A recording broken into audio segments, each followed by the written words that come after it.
في يوم 16 يناير عام 1934 ولدت الفنانة كريمة مختار. كانت نشأت في بيئة محافظة جدا، وكان مسألة دخولها الفن ده تحدي كبير جدا، لكن هي بإصرارها وبعزيمتها قدرت تفرض نفسها على السينما والدراما والمسرح بشكل راقي، ويمكن تساعدها في البداية في هذا المجال ان هي في الخمسينات تزوجت. يعني هي بدأت في الإذاعة الأول وبعدين تزوجت في الخمسينات من المخرج نور الدمرداش اللي قدمها للسينما، وكانت كانت هي دي البداية. هنتكلم عن محطات مختلفة في تاريخها وفي مشوارها الفني مع ضيفنا الأستاذ حسام حافظ، الناقد السينمائي والمشرف على صفحة السينما بجريدة الجمهورية. أهلا وسهلا بحضرتك يا فندم، صباح الخير. أهلا بيك يا فندم.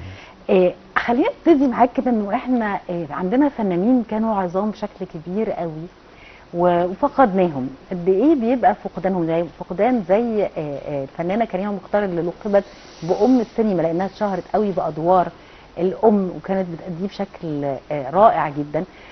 فلما ترحل وتختفي بتفتقد السينما والدراما، او بتفتقدها وبتفتقد النماذج دي قد ايه السينما والدراما؟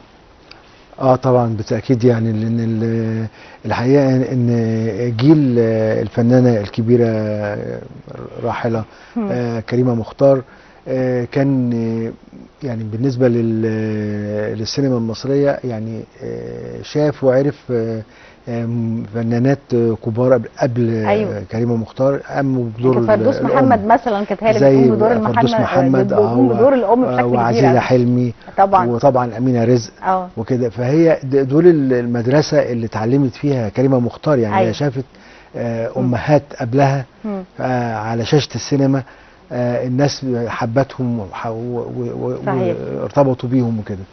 الجديد بالنسبه لكريمه مختار ان هي لحقت التلفزيون في بداياته، فقدمت طبعا مع السينما. هي في البدايه كانت دخلت الاذاعه ده قبل التلفزيون في برنامج بابا شارو في الخمسينات بالظبط، وكانت كمان بتأدي مسلسلات في الإذاعة كتمثيل، لكن كان وتعرض عليها في الوقت ده التمثيل في السينما أو في المسرح، لكن أهلها كانوا بيرفضوا. بالظبط لحد ما تزوجت الفنان الكبير زكي طليمات. كان ممكن كريمه مختار ما تشتغلش في الفن اصلا، ان هو استدعى باباها واتناقش معاه وكلمه وقال له ان بنتك موهوبه. انت ليه فلقى ان هو كل ما خوفه بس يعني ايه ان السينما فنانات السينما وكده وادوارهم بتبقى يعني ممكن تسبب له حرج. ايوه، فعملوا قال له لا، ده ممكن تشتغل ادوار ما بعيده عن اللي انت بتفكر فيه يعني. بالاضافه انها في اذاعه وفي بقى مسرح وفي يعني مش بالضروره ان هي تكون في السينما يعني. صحيح. فبدات تشتغل. هي بدات بفيلم ثمن الحريه، وده اللي قدمها فيه زوجها بقى اخراج نور الدمرداش. ازاي رغم ان العيله المحافظه وان والدها كان معارض، ازاي بدات يعني ايه طبيعه الادوار اللي بدات بيها الفنانه كريمه مختار اللي بيها قدرت تدخل عالم السينما وفي نفس الوقت ما تخسرش والدها؟ لان زي ما حضرتك اشرتي ان الفيلم ثمن الحريه اللي هو انتاج 1964 بعد 4 سنين من بدايه التلفزيون. فاصبح يعني التلفزيون لما دخل بيوت الاسره المصريه فما بقاش فيه الحاجز النفسي. التلفزيون خلى الفن بقى جوه البيت، مش بننزل له ونروح دار العرض. ايوه، فده طبعا عمل فرق كتير كبير وكده. بالاضافه ان هي كمان كريمه مختار يعني في الفيلم الاولاني اللي هو ثمن الحريه فيلم فيه طابع سياسي ومقاومه للاحتلال الانجليزي وحاجه في التاريخ يعني وكده. فطبعا ده ما يعني مش مديها يعني العمل ككل عمل له طبيعه خاصه، وبالتالي هي دورها هيبقى له طبيعه خاصه. فبالتالي ما يعني الفيلم له قصه ومرتبط بحدث ومخرج شاب اللي هو نور الدمرداش كان في الوقت ده عايز يثبت وجوده وكده. فطبعا قدرت انها تنجح في اول تجربه مع فنان كبير زي محمود مرسي. ايوه، هو البطل الفيلم قدامها. فبالتالي خدت فرصه جيده جدا في البدايه يعني. وبعد كده المسلسلات بقى القاهرة والناس وغيرها من المسلسلات خلوا كريمة مختار ضيفة دائمة في البيت المصري يعني. ايوه. بس هي امتى بدأت بدور الأم؟ يعني طبعا احنا هنشوف جزء من الحفيد لأنه من أروع الأدوار اللي كانت عاملة فيها دور الأم، سواء لأطفال أو لكبار وأم وحما وكده. هنشوف جزء من الحفيد ونرجع نشوف دور الأم اللي قامت بيه كريمة مختار في أكتر من عمل. بس نشوف مع بعض ونرجع لحضراتكم، خليكم معانا. أحلام. أيوة. وجوزها. أيوة. وحماها وحماتها جايين يتغدوا عندنا يوم الجمعة. انت اللي لازم عزمتيهم. الله، ولا تتخضيت كده ليه؟ انا مربيه كام زغلوله على السطوح. انت عندها حفله؟ هما كام زغلوله؟ ما انا هقول لنبيله وجوزها كمان بالمره ييجوا. فكره ان شاء الله ما حد اتعزم ولا حد طفح. من اجمل المشاهد اللي ما زالت مسيطره على البيت المصري لغايه النهارده يعني. حتى لما يبقى في اي عزومه بتاع يقول لك لازم البوفتيك ولازم وهعمل يعني. بياخدوا حوار حتى ما بين كريمه مختار وعبد المنعم مدبولي مع حفظ الالقاب على انه هو ده روتين الحياه فعلا. فيلم الحفيد كان من الافلام ومحطه مهمه جدا في التاريخ الفني للفنانه كريمه مختار. ما زال عايش معانا لغايه النهارده. قصته ما بتخلصش، في كل جيل موجوده. كبار وصغيرين بيحبوا يتفرجوا على الفيلم. احكي لي عن المحطه دي في حياه كريمه مختار. هي الحفيد انتاج 1974 يعني في اعقاب حرب اكتوبر. وكان طبعا المجتمع المصري في فتره في تحول يعني. ايوه. سبق ونفس المخرج عاطف سالم مقدم كان فيلم ام العروسه. كانت تحيه كاريوكا وعماد حمدي، وحقق نجاح كبير في الستينات سنه 1963. فالحفيد يعني تقدري تقولي ان هو يعني امتداد لنجاح ام العروسه. ايوه، مع اختلاف الابطال. صحيح. فطبعا كريمه مختار كانت نجحت جدا لما قدمت القاهره والناس. مسلسل شهير وجمع الناس كلها حوالين التلفزيون في دور الام اللي كان نور الشريف واشرف عبد الغفور واولادها في المسلسل. فارتبطوا بيها جدا. فلما لقوها في دور كوميدي مع عبد المنعم مدبولي في الحفيد ومعاه وفي خيالهم ام العروسه وجمال الفيلم القديم طبعا وكده. فطبعا ده عمل نوع من الارتباط بالفيلم الحفيد يعني. وبقى دايم يعني. دايما التلفزيون يعرضه. لا، وكل دور ام بتبقى مختلفه. عموما نطلع نشوف رجل الذي فقد عقله ونرجع نكمل كلامنا على دور الام اللي كانت بتقوم بيه الفنانه كريمه مختار. خليكم معانا. وجع ساعة ولا كل ساعة؟ عايزينك تروحي المحكمة حلوة وصغيرة ومثقفة.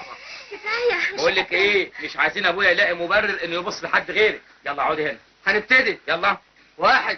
جوزك ده افتح.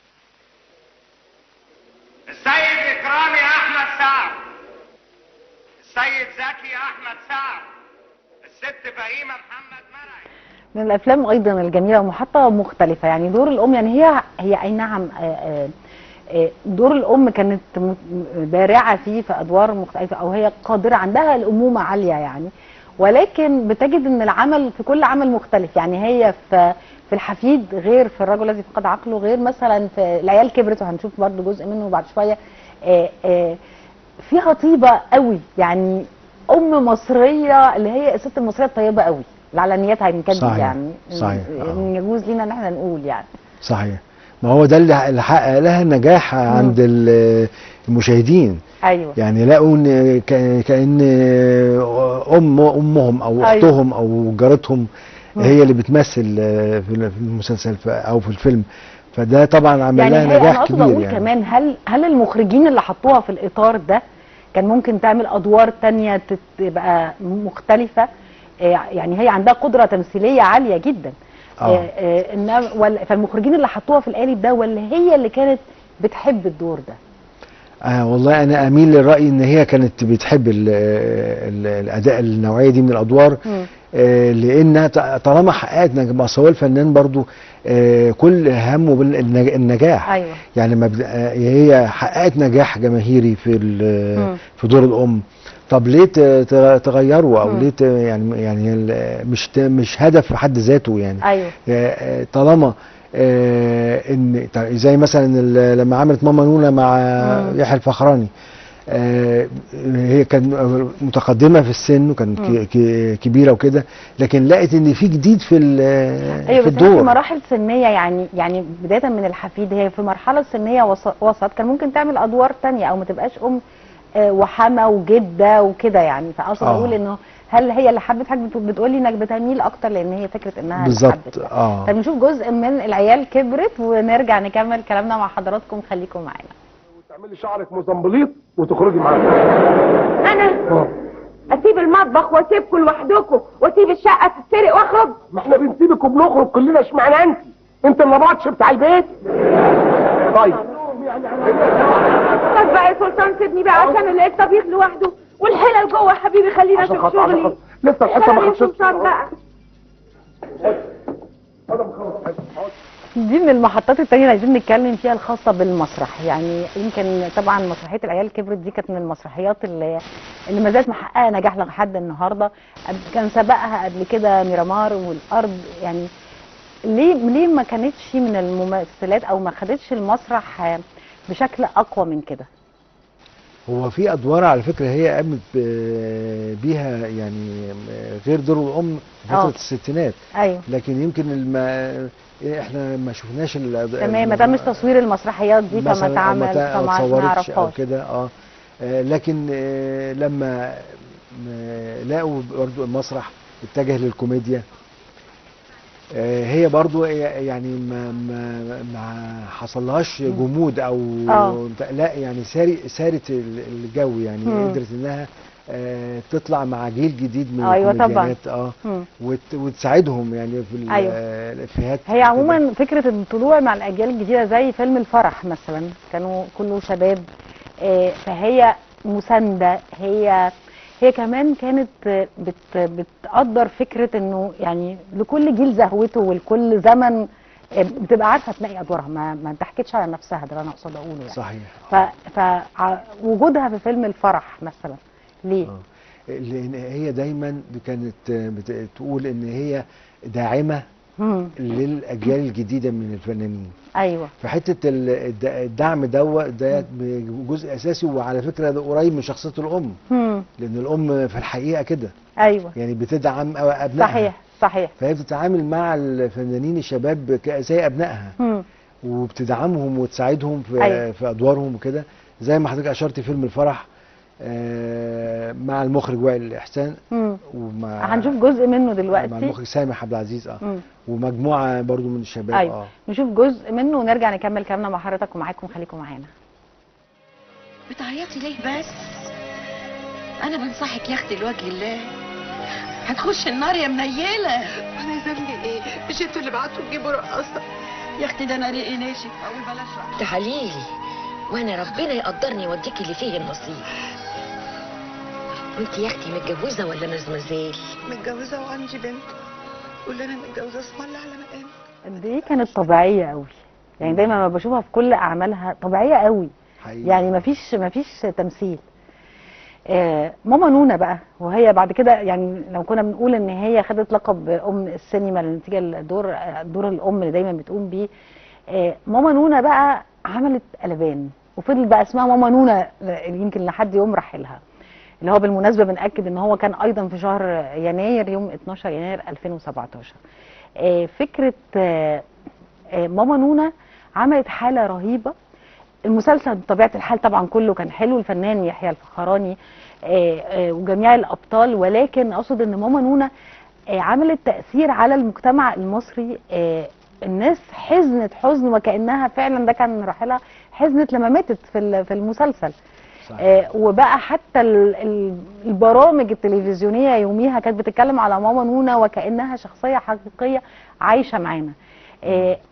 وهي كانت يعني كبيره في السن مش صغيره، ومع ذلك أدت الدور بشكل، والمسلسل كله طبعا كان رائع جدا، بس هي أدت الدور بشكل أكثر من رائع.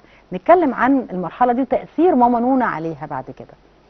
هي طبعا مرحلة يعني كانت هي تقريبا في سن ال70 لما قامت جدا.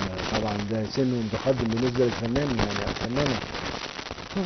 فبالتالي هي كانت لما قرت الحلقات اللي كتبها يوسف معاطي،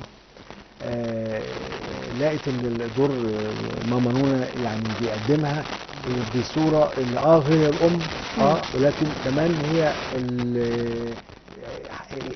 شكل جديد للام طبعا، ونصيحه للمجتمع ككل في تربيه الابناء. اللي بتدلع ابنها الوحيد وبتنصره دايما في جميع مواقفه وتبقى معاه.